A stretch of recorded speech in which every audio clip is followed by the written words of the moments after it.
മലബാറിന്റെ സ്വന്തം കലത്തപ്പം കുക്കറിൽ ഉണ്ടാക്കി എടുക്കുന്നതുകൊണ്ട് തന്നെ ഇതിന് കുക്കറപ്പം എന്നും പേരുണ്ട് കേട്ടോ. ഇനി കലത്തപ്പം ഉണ്ടാക്കിയിട്ട് നന്നാകുന്നില്ല എന്നുള്ള പരാതി ആർക്കും വേണ്ട. ഈ ഒരു റെസിപ്പി കറക്റ്റ് ഫോളോ ചെയ്ത് കഴിഞ്ഞാൽ നല്ല സോഫ്റ്റ് ഫ്ലഫി ആയിട്ടുള്ള നല്ല ആരോട് കൂടിയുള്ള കലത്തപ്പം നിങ്ങൾക്ക് വീട്ടിലുണ്ടാക്കിയെടുക്കാം. നിങ്ങൾക്ക് ഇത് കണ്ടാൽ തന്നെ മനസ്സിലാവും അതിന്റെ ക്വാളിറ്റി എത്രത്തോളം ഉണ്ട്. അപ്പൊ എങ്ങനെയാ തുടങ്ങല്ലേ? ആദ്യം നമുക്ക് ശർക്കര പാനി ഉണ്ടാക്കണം. ശർക്കരയിലേക്ക് കുറച്ച് വെള്ളവും കൂടി ചേർത്തിട്ട് അത് അവിടെ മെൽറ്റ് ചെയ്യാൻ വെച്ചിട്ടുണ്ട്. ആ സമയം കൊണ്ട് നമുക്കിതിന്റെ അരി അരച്ചെടുക്കാം. ഒരു 3-4 മണിക്കൂർ കുതിർത്ത് വെച്ച പച്ചരി മിക്സർ ഗ്രൈൻഡറിലേക്ക് ഇട്ട് കൊടുക്കുക.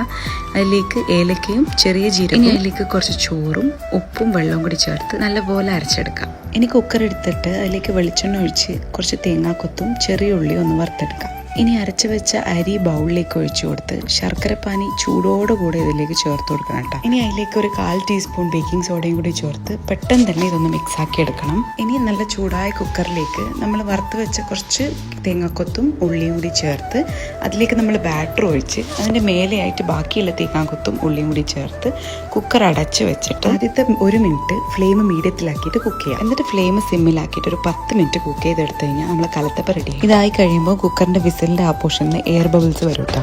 കുക്കറിൻ്റെ പ്രഷർ ഫുള്ള് റിലീസായാൽ മാത്രം ഇത് ഓപ്പൺ ചെയ്ത് നോക്കിയാൽ മതി. അപ്പോൾ ട്രൈ ചെയ്ത് നോക്കൂലേ?